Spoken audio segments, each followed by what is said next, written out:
Good morning, jet set 644 Charlie, 321, stand 2 ahead.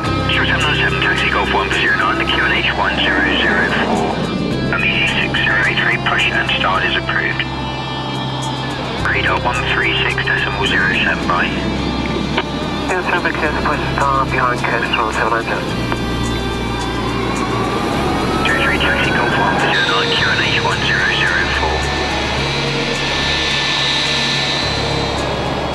It's going to be one of the most important days in the history of Bristol International. At the moment, it's a big secret shared by just 2 people, and they're about as excited as you can get. It's spine-chilling in terms of its excitement. I think it's absolutely fantastic news. And I suppose to some extent it's the pinnacle, and I'm just so excited for everybody. I just cannot wait for it to be out in the open and for us to get on with the really hard work. And we've joined a new division of airports, the top division. I'm very, very proud of this airport, and I'm very proud of the people who work here. And to some extent, I think it's therefore a prize for them.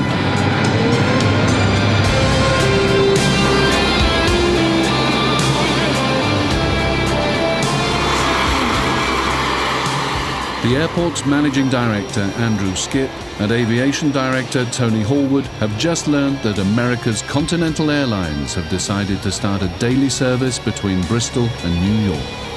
I'm going to start. You're going to start, and then I'll make the announcement. Yeah. And then back to me for the what this means to everybody in the airport. And nervous? No. No? No. I must admit, this is the most exciting occasion I think I've ever had in my whole travel career. It's a successful outcome to months of meetings and presentations involving a number of American airlines trying to convince them that a regular service between the 2 cities would be feasible. The airport's senior managers and their support staff are going to be the first to be let into the secret the 2 men have been closely guarding for the past 24 hours, and Continental's senior managers have joined them. How are you? The shower was great. I did tell you, didn't I? You've seen the signs here. This day is going to be memorable, and as far as we're concerned, we are actually overjoyed that the real senior guys from Continental are here with us today to allow Bristol International to have its first daily transatlantic service to New York, commencing 20 May 2005. That's the day that will be indelibly written on everybody's mind at this airport. Except Americans who are 0520. You've not been in here yet? I certainly rave about it. The decision is the biggest that we've ever had. But A lot of people here.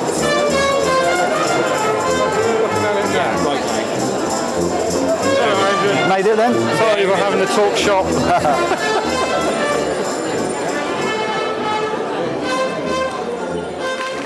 Next stop, the check-in hall, where as many of the airport staff as possible have been gathered together to hear the announcement. It provides every business in this wonderful region their first ever opportunity to trade conveniently on a global stage. Just 7 hours from your doorstep is the Big Apple, with landmarks that we see on our televisions, the Statue of Liberty, Empire State Building, Times Square. The champagne may have been uncorked and waiting to be served, but the passengers still have to thread their way to the check-in desks. Meaning that we keep them here for that much longer. I am confident that the commencement of a New York service will be a catalyst to further growth at Bristol International, offering yet more opportunities for local businesses and inbound tourism.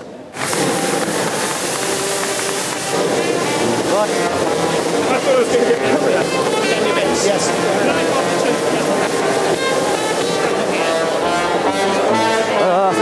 I don't know which way to go down. And for Tony Hallwood, it's all proved an emotional experience. I'm drained. That was absolutely sensational. Words can't actually describe what that was all about. It just really kind of knocked me for six. I'm not normally speechless, as my guys know, but the emotion, the passion, that everybody out there just kind of was right behind us.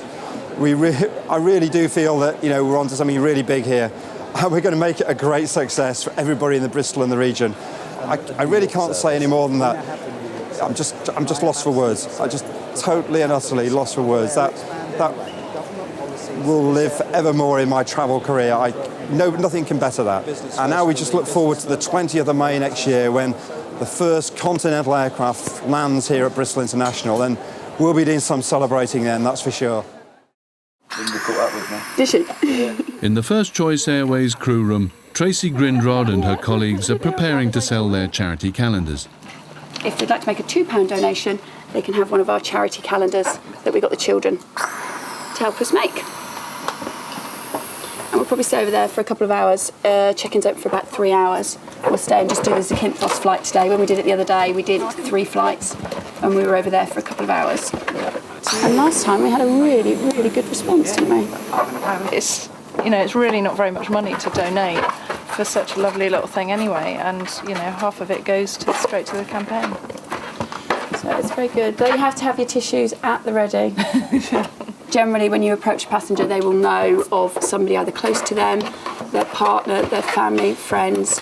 And last time I had a very nice gentleman who made me cry. He was just so lovely. His wife had breast cancer. She's in remission at the moment. He bought a calendar, then he bought a ribbon, and he stood and watched us for an hour. Then he called me across and then put £10 in the pot for us and said, well done, keep up the work. And I was just like, oh dear, had to walk away. Oh, it tastes disgusting. You're going to go to check-in and sell the calendars.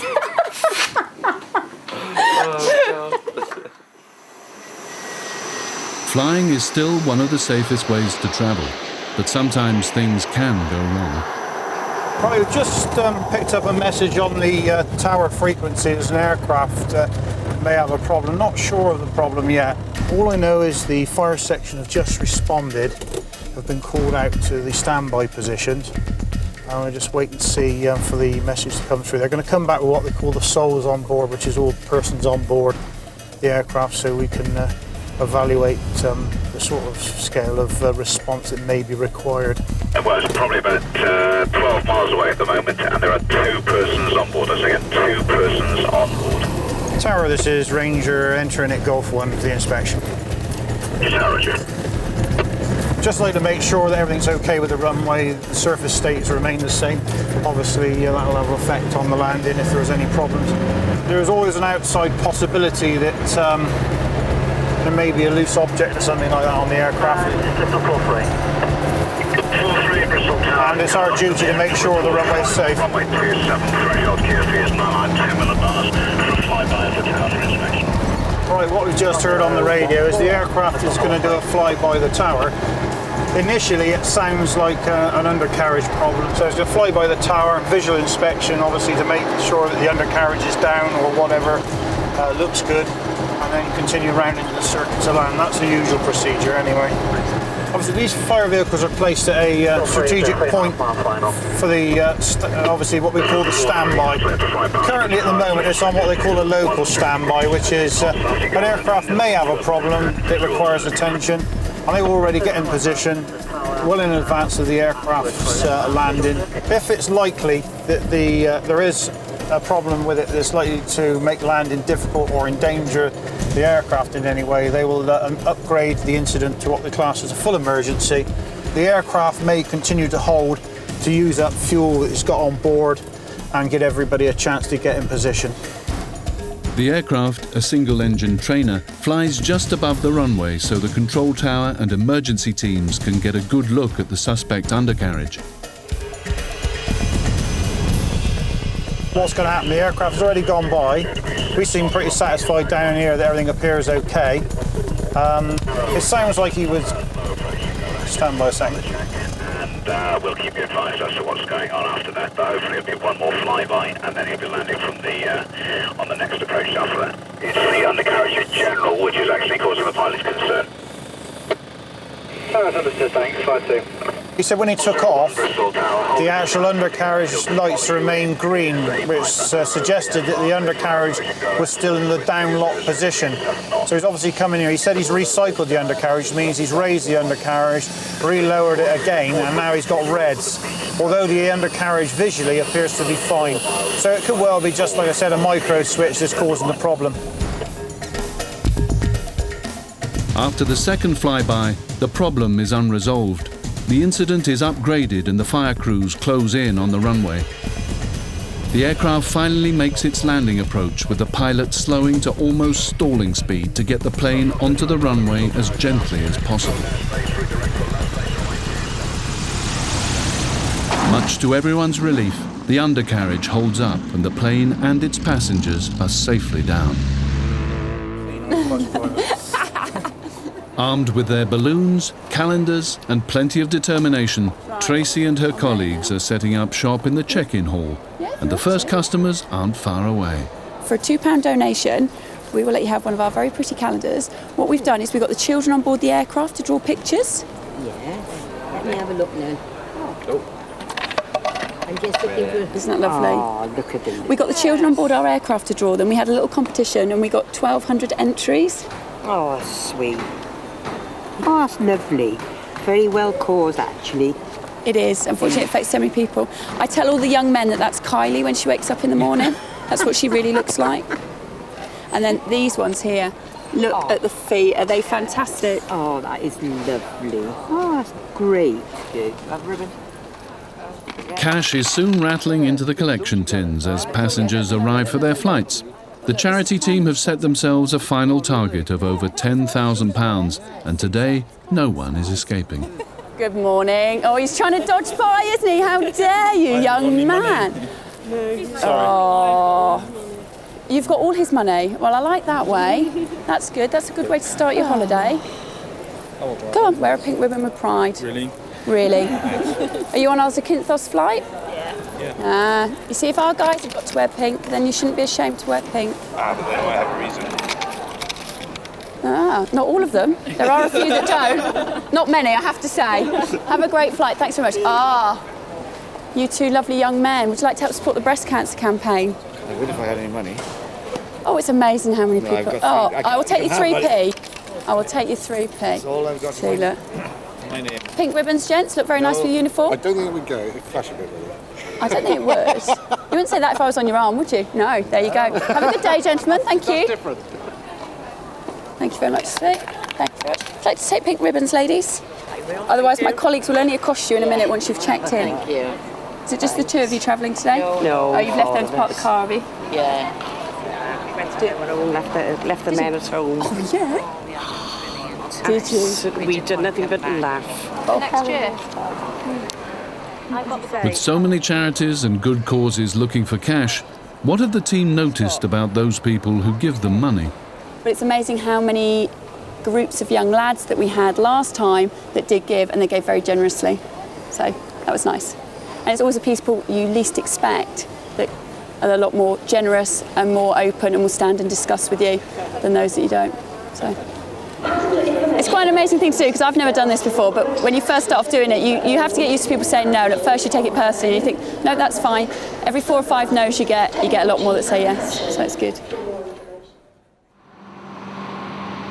Among the airlines at Bristol, the Isles of Scilly Skybus is the smallest. They also fly the smallest aircraft, a Twin Otter, which is a major change for Chief Pilot Richard Ashby, who used to fly much bigger planes. As far as I'm concerned, I did my training purely to fly airplanes, which means hands-on flying, not the sitting there pushing buttons, I'm afraid. I've flown bigger airplanes, and I've been away and flown for other outfits, but I've come back to this purely because it certainly is more fun, mainly because it's a way of life.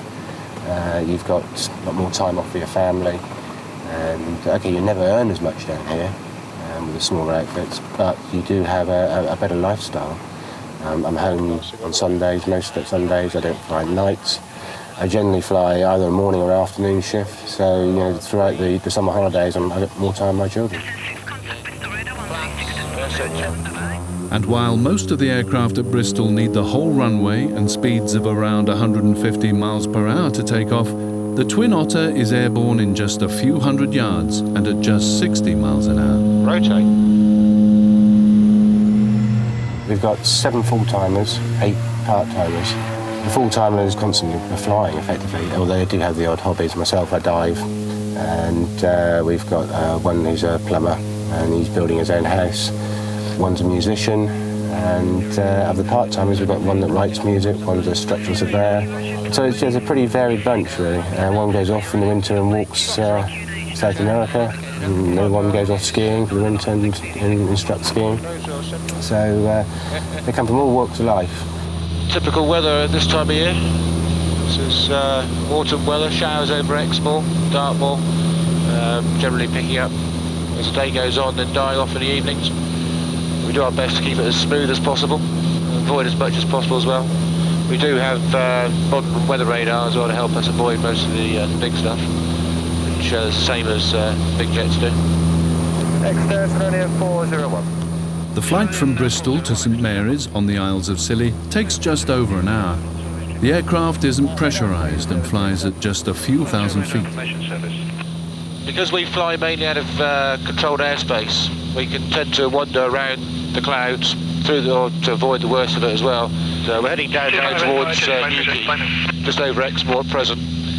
We'll probably hit the coast just to the north of Newquay, around Padstow area, and then we'll probably drop down to around about 2,000 feet and have a lovely scenic trip all along the north coast. It's one of the perks of the job, I'm afraid.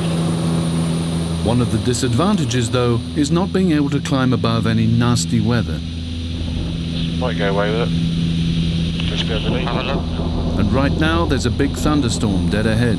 Yeah, what we're doing is we're using the weather radar to avoid the worst of the storm, because we can't go round it, it's just too big. So we're actually tracking through on the weather radar, just avoiding the worst bits. Probably get the odd bump or two as we go through round the sides of it, but we avoid anything that's got red in it, basically. Yellow would give us a little bit of turbulence, or quite a bit of turbulence, and possibly heavy precipitation. Green would give us just sort of light, moderate turbulence, and brief or light sort of precipitation. Thunderstorms we avoid like the plague. They can be very dangerous, especially to an aircraft this size. You get severe turbulence, can get severe icing, and lightning within the storm. Obviously, if lightning strikes the aeroplane, generally doesn't do too much damage. It knocks out the compass systems and will leave a little hole on entry and on exit sometimes as well. But it's very, very rough in there. Pick up a lot of ice, and it's very uncomfortable. Morgan 7401. 7401, on passage. Yeah, you happy for us to pass through your stub at 1,000 feet? Richard Ashby and his first officer have guided the Twin Otter through and then below the worst of the thunderstorm. Their position now reveals another reason why both he and his colleagues love to fly this route to and from the islands. The Skybus is down to just 1,500 feet and flying along the dramatic coastline of North Cornwall. The crew have left behind a high-tech international airport and are about to land on the edge of a cliff, up a hill, and in just 600 yards. You need your wits about you all the time.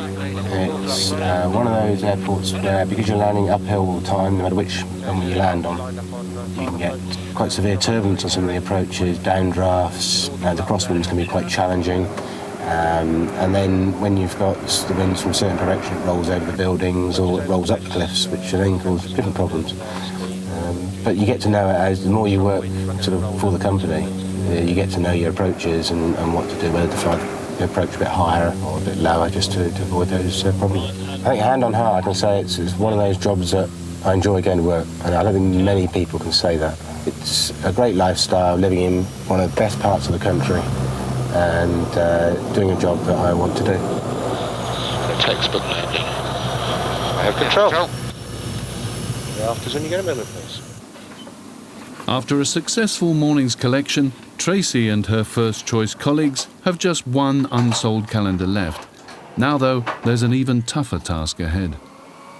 We are going to be signing 1,200 letters. Yep. What we're doing is we're sending a thank you letter to every child that drew a picture to say thank you very much. Unfortunately, it didn't make the calendar, but it is up on our crew room wall and it makes us all smile. Thanks again, and hope to see them very soon on a First Choice Airways flight.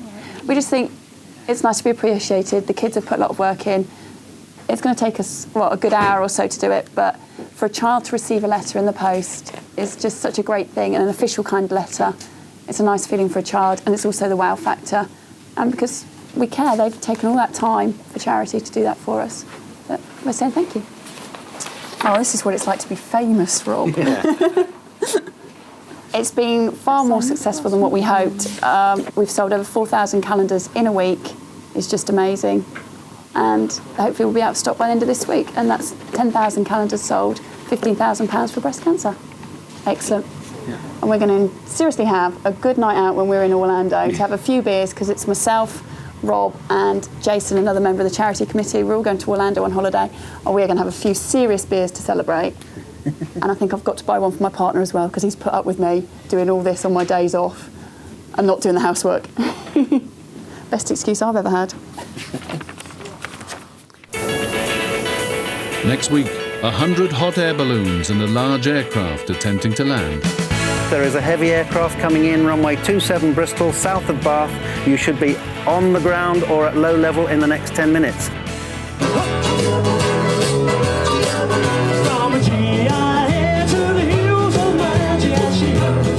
And from airport to Elvis, Marshaller Dave Curran rocks them in Western Superman.